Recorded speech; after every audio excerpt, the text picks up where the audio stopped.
അപ്പോൾ പ്രിയപ്പെട്ട പഠിതാക്കളെ, നിങ്ങൾക്ക് എൻ്റെ നമസ്കാരം. ഇന്ന് എൻ്റെ രണ്ടാമത്തെ അക്കൗണ്ടൻസി ക്ലാസ്സാണ്. അതിലേക്ക് എല്ലാവർക്കും ഹാർദവമായ സ്വാഗതം. അപ്പോൾ നമ്മൾ കഴിഞ്ഞ ക്ലാസ്സിൽ എന്താണ് അക്കൗണ്ടൻസി എന്ന് പഠിച്ചു. അതായത് അക്കൗണ്ടൻസി എന്ന് പറഞ്ഞാൽ അക്കൗണ്ടുള്ള ശാസ്ത്രമാണെന്നും അതുപോലെ എന്താണ് അക്കൗണ്ട്സ് എന്നും പഠിച്ചു. ഒരു അക്കൗണ്ട് എന്ന് പറഞ്ഞു കഴിഞ്ഞാൽ അതൊരു ഉപകരണമാണ്, അല്ലെങ്കിൽ സംവിധാനമാണ്. എന്തിനുള്ള സംവിധാനം? അതായത് കണക്കിൽ എഴുതി വയ്ക്കാനുള്ള സംവിധാനമാണ് എന്ത്? അക്കൗണ്ടൻസി. കണക്കിൽ നമ്മളൊരു എഴുതി വയ്ക്കുക. അതായത് ബിസിനസ്സിലെ സംഭവങ്ങൾ, കണക്കിൽ ഉണ്ടാകുന്ന സംഭവങ്ങൾ എന്താണ്? ട്രാൻസാക്ഷൻസ് ആണ്. ആ കണക്കിലെ ട്രാൻസാക്ഷൻ എന്ന് പറഞ്ഞാൽ എന്താ? ട്രാൻസാക്ഷൻ, വരവും പോക്കും, ഇടപാടുകൾ എന്ന് മലയാളത്തിൽ പറയും. എല്ലാ ഇടപാടുകളും എഴുതി വയ്ക്കുന്നതിനുള്ള സംവിധാനമാണ് അക്കൗണ്ടുകൾ. അവയെക്കുറിച്ചുള്ള പഠനമാണ് അക്കൗണ്ടൻസി. വിശദമായ പഠനം, അഡ്വാൻസ്ഡ് ആയിട്ടുള്ള ശാസ്ത്രീയമായ പഠനം എന്നൊക്കെ വേണമെങ്കിൽ വിവരിക്കാം. അതാണ് അക്കൗണ്ടൻസി എന്ന് പറഞ്ഞു കഴിഞ്ഞാൽ. മനസ്സിലായല്ലോ?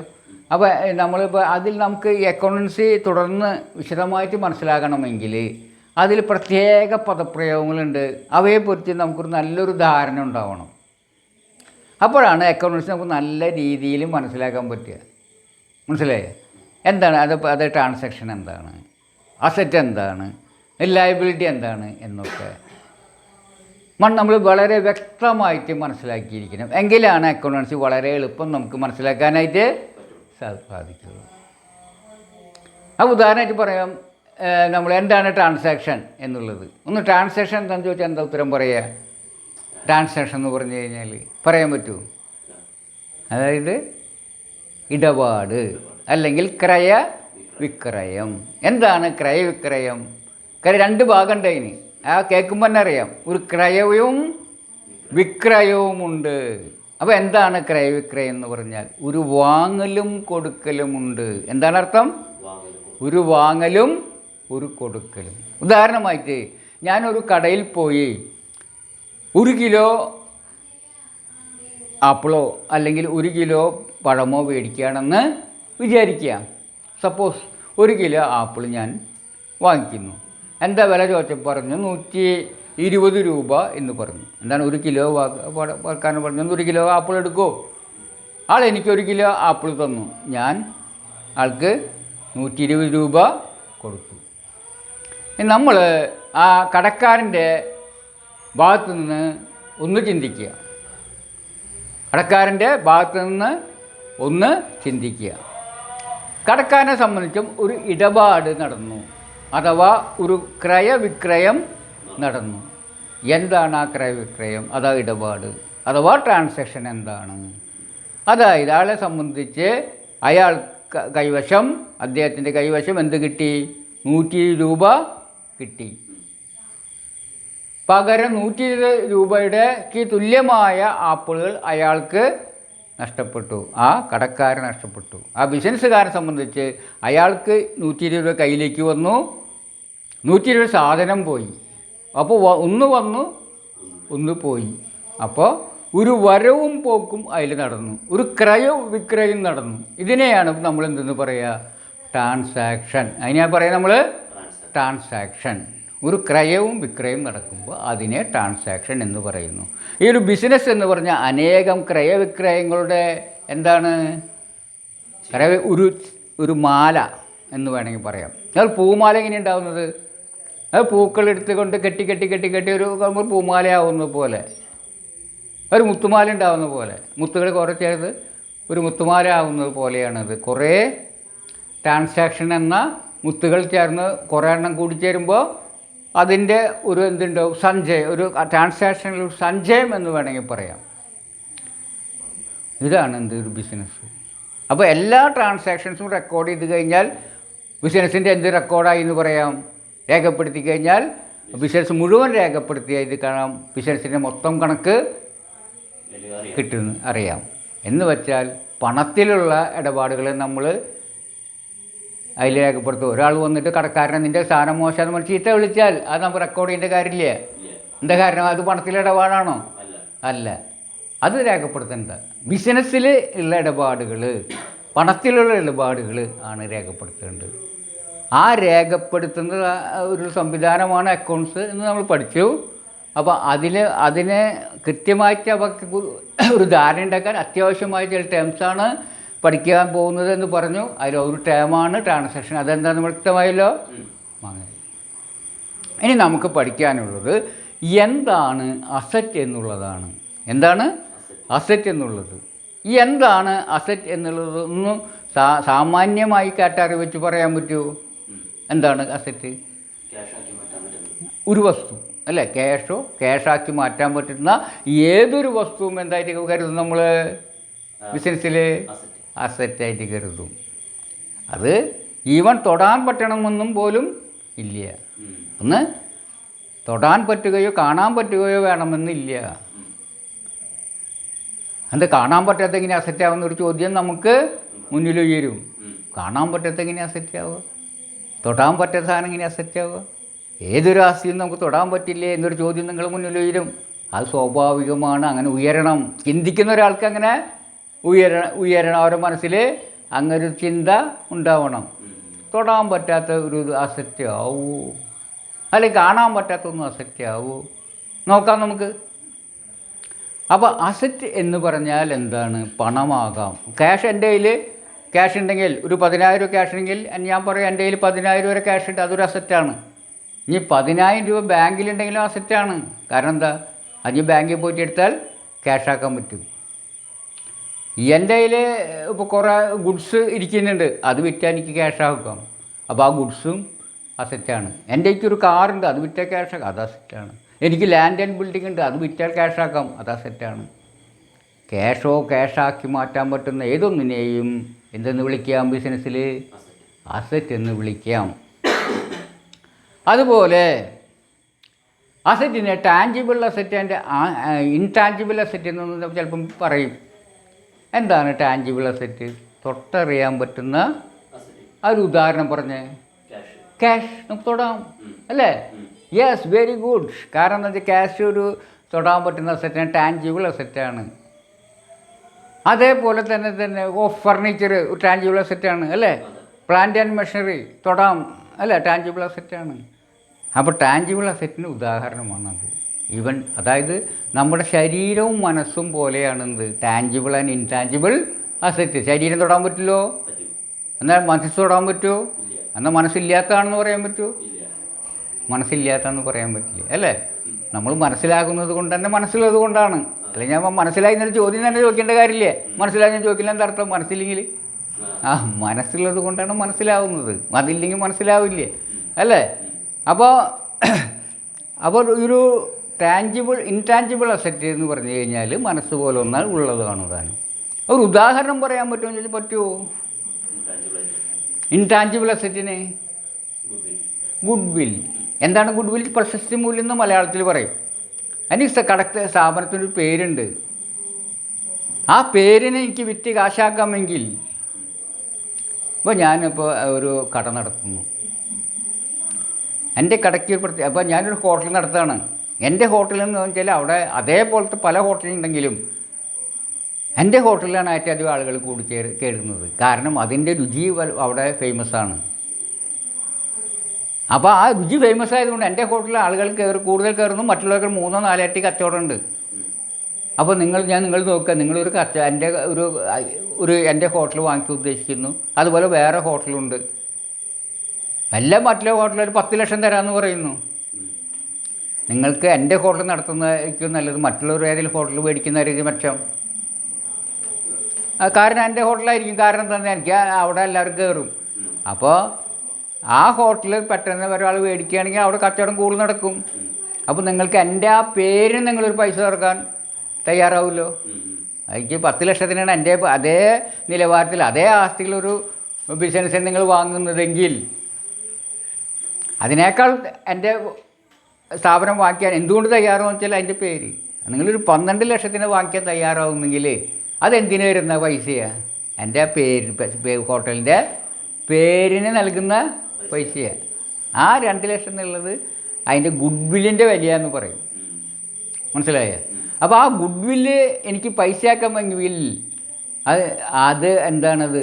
2 ലക്ഷം കിട്ടുമെങ്കിൽ, എൻ്റെ പ്രശസ്തിക്ക് 2 ലക്ഷം കിട്ടുമെങ്കിൽ അതെന്താണത്? ഒരു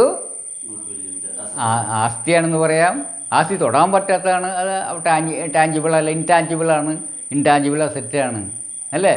പക്ഷേ അത് തൊടാൻ പറ്റില്ല. ഉള്ള എന്നാൽ അതിന് പൈസ കിട്ടണമെങ്കിൽ അതുള്ളതായത് കൊണ്ടല്ലേ പൈസ തരുന്നത്. അപ്പോൾ അതൊരു എന്താണ്? ഇൻടാഞ്ചിബിളാണ്, പക്ഷേ അതൊരു അസറ്റാണ്. കാരണം മനസ്സിലായല്ലോ? ടാഞ്ചിബിൾ ആൻഡ് ഇൻടാഞ്ചിബിളിനെ കുറിച്ച് ഒരു ക്ലിയർ ആയിട്ട് പിക്ചർ കിട്ടിയല്ലോ. അപ്പോൾ പണമോ പണമായോ ആക്കാൻ പറ്റുന്ന ഏതൊരു സാധനവും അത് തൊടാൻ പറ്റാത്തതും തൊടാൻ പറ്റുന്നതും ഒക്കെ ആവാം. എന്താണ്? അസറ്റാണ്. അസറ്റിനെ കുറിച്ച് ക്ലിയർ ആയിട്ട് ചിത്രം കിട്ടിയല്ലോ. Office furniture and fittings, good വില്ല്, കോപ്പിറൈറ്റ്, പാറ്റൻറ്റ്, ഇതൊക്കെ അസറ്റാണ്. അതൊക്കെ ക്യാഷാക്കി മാറ്റാൻ പറ്റുന്നതാണ്. അടുത്തതായിട്ട് നമ്മുടെ മുന്നിലൊരു ചോദ്യം ലയബിലിറ്റിയാണ്. എന്താണ് ലയബിലിറ്റി എന്നുള്ളതാണ് ചോദ്യം. ആ ചോദ്യത്തിന് ഉത്തരം എന്ന് വെച്ചാൽ അതൊരു പറയാൻ ഒരു ചെറിയ ബുദ്ധിമുട്ടുണ്ട്, അറിയാമെങ്കിലും. എന്താണ് ഇത് ലയബിലിറ്റി എന്ന് പറഞ്ഞാൽ? ബാധ്യത. അത് ബാധ്യത എന്ന് പറഞ്ഞാൽ നമുക്ക് ഒരു എന്താണ് ബാധ്യത എന്ന് വെച്ചൊന്ന് വിവരിക്കാൻ പറ്റുമോ? ഇല്ല. അത് ചെറിയൊരു ബുദ്ധിമുട്ടുണ്ട്. പക്ഷേ അത് ഞാൻ പറയാം. അതൊരു ഉത്തരവാദിത്വമാണ്. എന്താണ്? ഒരു ഉത്തരവാദിത്വം. ഇപ്പോൾ നോക്കുക, കഴിഞ്ഞൊരു ദിവസം എൻ്റെ വീട്ടിലേക്ക് കേബിൾ ഓപ്പറേറ്റർ എത്തി. അത് അൺഎക്സ്പെക്റ്റഡ് ആയിട്ട് എത്തിയതാണ്. അപ്പോൾ ഞാൻ ആൾക്ക് പണം കൊടുക്കാനുള്ള അതായത് മാസത്തെ സബ്സ്ക്രിപ്ഷൻ, മാസപ്പിരിവിന് വന്നിട്ടുള്ളതാണ്. അപ്പോൾ ഞാൻ അപ്രതീക്ഷിതമായി വന്നപ്പോൾ എനിക്കത് ആ പണം ഞാൻ കരുതി വെച്ചിരുന്നില്ല, എനിക്ക് കൊടുക്കാൻ പറ്റില്ല. ഞാൻ അടുത്തുള്ള അയൽവക്കത്ത് നിന്ന് 250 ഉറുപ്പിക മേടിച്ച് ആ ആൾക്ക് കൊടുത്തു. അപ്പോൾ എനിക്ക് എന്ത് വന്നു? ഒരു ബാധ്യത വന്നു. ആരോട്? എൻ്റെ അയൽവാസിയോട് ഒരു ബാധ്യത വന്നു. എത്ര രൂപയുടെ? 250 രൂപ. ഞാൻ വിചാരിച്ചു ആ പൈസ കൊടുക്കാൻ ബാധ്യസ്ഥനാണ്, അതെനിക്കൊരു ഉത്തരവാദിത്വമുണ്ട്. അപ്പോൾ എൻ്റെ അയൽവാസിക്ക് 250 കൊടുക്കാനുള്ള ഉത്തരവാദിത്വം ഉണ്ടെങ്കിൽ അതിനെ എനിക്ക് എൻ്റെ ബാധ്യത എന്ന് പറയും. എൻ്റെ ബാധ്യത ഇംഗ്ലീഷിൽ പറയുകയാണെങ്കിൽ ലയബിലിറ്റി എന്ന് പറയും. പണം ആർക്കെങ്കിലും കൊടുക്കാനുണ്ടെങ്കിൽ, ഒരാൾ വ്യക്തിക്കാവണമെന്നില്ല, സ്ഥാപനത്തിനാവോ, വ്യക്തിക്കോ സ്ഥാപനത്തിനോ നമ്മളൊരു പണം കൊടുക്കാനുണ്ടെങ്കിൽ അതിനെ നമ്മൾ പറയുന്നതാണ് ബാധ്യത. ഒരു ആസ്തി എന്തെങ്കിലും കടം വീട്ടാനുണ്ടെങ്കിൽ അതൊരു ബാധ്യതയാണ്. ഇപ്പോൾ ഞാനൊരു ബിസിനസ്സുകാരൻ, അരിക്കച്ചവടക്കാരനാണ്. ഞാൻ ഇപ്പോൾ അഡാട്ട് ഫാർമേഴ്സ് സൊസൈറ്റിയിൽ നിന്ന് 2 ലക്ഷത്തിന് എന്ത് വാങ്ങിച്ചു? അരി കടമായിട്ട് വാങ്ങിച്ചു. അപ്പോൾ എനിക്കെന്ത് വരും? ഒരു ബാധ്യത വരും. എന്ത് ബാധ്യത? എത്ര ബാധ്യത വരും? എത്ര? 2 ലക്ഷത്തിൻ്റെ ബാധ്യത വരും. കൊടുത്തു തീർക്കാനുള്ള ഒരു ബാധ്യത വരും. എനിക്ക് പകരം എന്ത് കിട്ടിയിട്ടുണ്ട്? അരി കിട്ടിയിട്ടുണ്ട് ഇല്ലേ? അപ്പോൾ എനിക്ക് വരുന്ന ആ ഉത്തരവാദിത്തത്തെയാണ് പറയുന്നത് എന്ത്? ആ റെസ്പോൺസിബിലിറ്റിയാണ് പറയുന്നത് എന്ത്? ലയബിലിറ്റി എന്ന് പറയുന്നത്. മനസ്സിലായോ? അപ്പോൾ ബാധ്യത എന്ന് പറഞ്ഞാൽ ഇതാണ്. പണം ആർക്കെങ്കിലും സ്ഥാപനത്തിന് കൊടുക്കാനുണ്ടെങ്കിൽ അതിനെ ബാധ്യത എന്ന് പറയും. ഇതാണ് ബാധ്യതയെക്കുറിച്ച് നമുക്ക് പറയാനുള്ളത്. അസറ്റ് എന്താണെന്ന് മനസ്സിലായി, ബാധ്യത എന്താണെന്ന് മനസ്സിലായി. അടുത്തതായിട്ട് പഠിക്കാനുള്ള ടൈം നമുക്ക് എന്താണ് എക്സ്പെൻസ് ആൻഡ് എക്സ്പെൻഡിച്ചർ. എന്താണ് എക്സ്പെൻഡിച്ചർ? എന്താണ് എക്സ്പെൻസ്? അവ തമ്മിൽ എന്തെങ്കിലും ബന്ധമുണ്ടോ? അവ എന്തെങ്കിലും വ്യത്യാസമുണ്ടോ? അതൊന്ന് നമുക്ക് നോക്കാം. എന്താണ് എക്സ്പെൻഡിച്ചർ എന്ന് പറഞ്ഞാൽ? എക്സ്പെൻഡിച്ചർ എന്ന് വെച്ചാൽ പണം ചെലവഴിക്കുന്നതിന് പറയുന്ന പേരാണ് എക്സ്പെൻഡിച്ചർ. എന്താണ്? പണം ചെലവഴിക്കുന്നതിന്. അപ്പോൾ ഗവൺമെൻറ് പലസ്ഥലം പണം ചെലവഴിക്കും ഇല്ലേ? റോഡ് പണിക്ക് പണം ചെലവഴിക്കും, ഡാം കെട്ടാൻ പണം ചെലവഴിക്കും. അതൊരു എക്സ്പെൻഡിച്ചറാണെന്ന് പറയുക. എന്താ പറയുക? എക്സ്പെൻഡിച്ചർ. എല്ലാ എന്നാലും എക്സ്പെൻഡിച്ചറും എക്സ്പെൻസും തമ്മിൽ ചെറിയ തുടക്കത്തിൽ വാക്കുകൾ ഒരുപോലെ ചേർച്ചയുണ്ട്, എങ്കിൽ ചെറിയ വ്യത്യാസമുണ്ട്. ആ വ്യത്യാസം എന്താണെന്ന് നോക്കാം. ഞാൻ കഴിഞ്ഞ ദിവസം എൻ്റെ മകൾ പറഞ്ഞു, എനിക്ക് 2 പൗണ്ട് ചെയ്യുമെന്ന് അച്ഛാന്ന് പറഞ്ഞു. ഞാൻ പോയിട്ട് 1,20,000 റുപ്യ കൊടുത്ത് 2 പൗണ്ട് ചെയ്യൻ വാങ്ങി. എന്നെ സംബന്ധിച്ച് അതൊരു എക്സ്പെൻസ് ഓർ എക്സ്പെൻഡിച്ചർ എന്ന് ചോദിച്ചാൽ എന്തെന്നാണ് നിങ്ങൾക്ക് ഉത്തരം പറയാൻ പറ്റുക? എക്സ്പെൻഡിച്ചറാണ്. കാരണം എൻ്റെ കയ്യിൽ പണം ചിലവഴിച്ചു എന്നൊരു സത്യമാണ്, അതൊരു എക്സ്പെൻഡിച്ചറാണ്. ഈസ് ദാറ്റ് ആൻ എക്സ്പെൻസ് എന്ന് ചോദിച്ചാൽ നിങ്ങൾക്ക് പറയാനും പറ്റുമോ? അത് എക്സ്പെൻസ് ആണെന്ന് പറയാൻ പറ്റുമോ? ഇല്ല. എന്തുകൊണ്ടാണ് അത് എക്സ്പെൻസ് ആണെന്ന് പറയാൻ കഴിയാത്തത്? പൈസ ആക്കാൻ പറ്റും തിരിച്ചത്? കാരണം എന്താ വെച്ചാൽ എനിക്ക് എൻ്റെ 1,20,000 വരെ ക്യാഷ് പോയിന് പകരം തത്തുല്യമായ ഒരു ആസ്തി വന്നിട്ടുണ്ട്. ആ ആസ്തി വേണമെങ്കിൽ വീണ്ടും എനിക്ക് കൊടുത്താൽ കാശാക്കാം. അപ്പോൾ അത് എനിക്ക് എന്തല്ല എക്സ്പെൻസ് അല്ല, എനിക്കത് വീണ്ടും ക്യാഷാക്കാൻ പറ്റുന്നതല്ലേ. പിന്നെ ഇങ്ങനെ അത് എക്സ്പെൻസ് ആക്കുന്നത് വീണ്ടും ക്യാഷാക്കാം. അപ്പോൾ എക്സ്പെൻസ് എല്ലാ എക്സ്പെൻഡിച്ചറും എക്സ്പെൻസ് അല്ല, അത് ഇത് എക്സ്പെൻസ് ആയിട്ടില്ല. വേണമെങ്കിൽ എനിക്ക് വീണ്ടും ക്യാഷാക്കുന്നത് എക്സ്പെൻസ് എന്ന് പറയാൻ പറ്റില്ല, അതൊരു എക്സ്പെൻഡിച്ചറാണെന്നാണ് പറയുക. അതേസമയം എക്സ്പെൻസ് എന്ന് ചോദിച്ചു കഴിഞ്ഞാൽ നേരത്തെ പറഞ്ഞ ഞാൻ ഉദാഹരണം പറയാം. കഴിഞ്ഞൊരു ദിവസം എനിക്ക് വിശന്നപ്പോൾ ഞാൻ ഹോട്ടലിൽ കയറിയിട്ട് ഒരു മസാല ദോശയും ചായയും കഴിച്ച് 100 റുപ്യയായി. ഇതാ എത്ര റുപ്യയായി? 100 റുപ്യ എനിക്ക് പോയി. എൻ്റെ പോക്കറ്റിൽ നിന്ന് എന്ത് പോയി? 100 രൂപ പോയി. എനിക്കതിന് ഒരു ഇത് എൻ്റെ വയറ് നിറഞ്ഞു, സത്യമാണ്. പക്ഷേ എനിക്ക് വീണ്ടും ആ 100 റുപ്യ എനിക്ക് കിട്ടിയ സാധനം വീണ്ടും 100 റുപ്യയ്ക്ക് മാറ്റാൻ പറ്റുമോ? അതെന്താണെന്ന് എനിക്ക് പോയി ഇതായി. അതുപോലെ കഴിഞ്ഞ ദിവസം ഒരു 2-3 ദിവസം മുമ്പ് ഒരു സംഭവം ഉണ്ട്. ഞാൻ ബസ്സിൽ കയറിയിട്ട് യാത്ര ചെയ്യുമ്പോൾ ഞാൻ ബസ് ചാർജ് ചോദിച്ചു, ഞാൻ എടുത്ത് കൊടുക്കേണ്ട ഇടയിൽ 500 റുപ്യ വീണ് പോയി. ഞാൻ അറിഞ്ഞില്ല. ആ 500 റുപ്യ എന്നെ സംബന്ധിച്ച് എന്താ എക്സ്പെൻസ് ആണോ അത് എക്സ്പെൻഡിച്ചറാണോ? എൻ്റെ ക്യാഷ് പോയി. അത് എക്സ്പെൻഡിച്ചറുമാണ്, അത് എക്സ്പെൻസുമാണ്. എന്താണ്? എക്സ്പെൻസുമാണ്. കാരണം എന്താ? അതിനെന്നേക്ക് പോയി. അത് ലോസ് എന്നും പറയും. അപ്പോൾ എക്സ്പെൻസിനെ ലോസ് എന്നും പറയും. മനസ്സിലായോ? അപ്പോൾ എക്സ്പെൻസ് എന്താണ്? നമ്മളൊരു പണം ചിലവഴിക്കുക, അത് ഒരു ആസ്തി നമ്മൾ ചിലവാക്കുക. പക്ഷെ പകരം വരുന്നത് വീണ്ടും ക്യാഷാക്കാൻ പറ്റില്ലെങ്കിൽ എന്താണത്? അത് എക്സ്പെൻസാണ്. ഒരിക്കൽ നമ്മൾ പണം ചിലവഴിക്കും, തിരിച്ച് നമുക്ക് കിട്ടുന്നത് വീണ്ടും ക്യാഷാക്കാൻ പണമാക്കാൻ പറ്റില്ലെങ്കിൽ അതിനെ വിളിക്കുന്നതാണ് എന്ത്? ഒരു എക്സ്പെൻസ്. ഇപ്പം എൻ്റെ 500 പോയി, ആസ്തി പോയി, തിരിച്ചെനിക്ക് ആസ്തി വരുന്നില്ല, വീണ്ടും എനിക്ക് 500 ആക്കാൻ പറ്റില്ല. അപ്പോൾ അതിനെ നഷ്ടമെന്ന് എക്സ്പെൻസ് എന്ന് പറയും. അപ്പോൾ എക്സ്പെൻസ് ഒരു നഷ്ടത്തിന് ഈക്വലാണ്. ആ ബിസിനസ് കാഴ്ചപ്പാടിൽ expense it is a loss. അപ്പോൾ ലോസും എക്സ്പെൻസും ഒരേ മീനിങ്ങിലാണ് അക്കൗണ്ട്സിൽ ഉള്ളത്. അതൊരു ആസ്തി പോകുന്നു, പകരം നമുക്കൊരു ആസ്തി വരുന്നില്ല എങ്കിൽ അതൊരു എക്സ്പെൻസാണ്. മനസ്സിലായി? അതാണ് എക്സ്പെൻസ്. അപ്പോൾ എക്സ്പെൻസിനെ കുറിച്ച് ഒരു ഐഡിയ കിട്ടി. പ്രോഫിറ്റ് എന്നതിൻ്റെ വിപരീതമാണ് എക്സ്പെൻസ്. എന്താണ് ഈ വിപരീതം? നമുക്കൊരു ആസ്തി വരിക, പിന്നെ അതിന് നമുക്ക് മറ്റൊരു ആസ്തി പോകുന്നില്ലെങ്കിൽ അത് എക്സ്പെൻസ് അല്ല, നമുക്കതൊരു പ്രോഫിറ്റ് അല്ല. ഇപ്പോൾ നമ്മൾ നേരത്തെ എനിക്കൊരു 2 പവൻ സ്വർണം കിട്ടി, അതെനിക്ക് എന്നെ സംബന്ധിച്ച് പ്രോഫിറ്റ് അല്ല. വൈ? എനിക്ക് ആസ്തി കിട്ടിയില്ലേ? ആസ്തി കിട്ടി, പക്ഷേ മറ്റൊരു ആസ്തി പോയിട്ടാണ്. അല്ലാതെ കിട്ടുകയാണെങ്കിൽ എനിക്ക് ഇന്നാളെ ഒരു ലോട്ടറി എടുത്തപ്പോൾ എനിക്ക് 500 രൂപ കിട്ടി. 500 രൂപ കിട്ടി. അത് 100 രൂപ ടിക്കറ്റ് എടുത്ത് 500 രൂപ കിട്ടി. അപ്പോൾ ഈ 500 റുപ്യയിൽ 100 റുപ്യ കഴിച്ചില്ല, 400 റുപ്യ എനിക്കെന്താ ലാഭം വിളിക്കുക. എന്താ കാരണം? അതിനെനിക്ക് ക്യാഷ് പോയില്ല. പക്ഷെ ഇങ്ങോട്ട് വന്നു ക്യാഷ്, വേറെ ഒന്നും പോയിട്ടില്ല. അപ്പോൾ അതെന്താ? ആ 400 റുപ്യയിലെന്താ പ്രോഫിറ്റാണ്. കാരണം അത് ഒന്നും പോകാതെ കിട്ടിയത്, ഒരു ആസ്തി അതിന് പകരം എനിക്ക് നഷ്ടപ്പെട്ടില്ലേ അത്. അപ്പോൾ അത് പ്രോഫിറ്റാണ്. അപ്പോൾ എന്താണ് ആസ്തി അഥവാ അസറ്റ് നിങ്ങൾ മനസ്സിലാക്കി. എന്താണ് ലയബിലിറ്റി അഥവാ ബാധ്യത എന്ന് മനസ്സിലാക്കി. എന്താണ് എക്സ്പെൻസ് എന്നുള്ളത് മനസ്സിലാക്കി. എന്താണ് എക്സ്പെൻഡിച്ചർ എന്ന് മനസ്സിലാക്കി. എന്താണ് പ്രോഫിറ്റ് എന്നുള്ളത് മനസ്സിലാക്കി. എക്സ്പെൻസും ലോസും ഒന്നാണെന്ന് മനസ്സിലാക്കി. പ്രോഫിറ്റിൻ്റെ മറ്റൊരു പേരാണ് റവന്യൂ, ഇൻകം എന്നും പറയും. ഇൻകം റവന്യൂ എന്താണെന്ന് നമ്മൾ പറഞ്ഞു. പ്രോഫിറ്റ് തന്നെയാണ് ഇൻകമായിട്ട് അതിൽ കണക്കാക്കുക. ഇത്തരം കാര്യങ്ങൾ മനസ്സിലായി. മറ്റൊരു കാര്യം ഞാൻ പറയാൻ പോവാണ്. ഈ പ്രോഫിറ്റ് എന്നത് ഒരു ലയബിലിറ്റി ആണ് എന്ന് പറഞ്ഞാൽ നിങ്ങൾക്ക് വിശ്വസിക്കാനാകുമോ? പ്രോഫിറ്റ് എന്ന് പറഞ്ഞാൽ ഒരു ലയബിലിറ്റി ആണെന്ന് വിശ്വസിക്കാനാവുമോ? അതാണ് നിങ്ങൾക്ക് ചോദ്യം. നിങ്ങളൊന്ന് ആലോചിച്ചിട്ട് നിങ്ങൾ അടുത്ത ക്ലാസ്സിൽ നിങ്ങൾ അതിനുള്ള കൃത്യമായിട്ട് മറുപടി എനിക്ക് തരണം.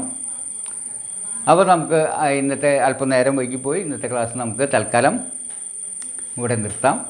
അപ്പോൾ അടുത്ത ക്ലാസ്സിൽ അതുവരെ കാണാം. അതുവരേക്ക് വിടാം. നന്ദി, നമസ്കാരം.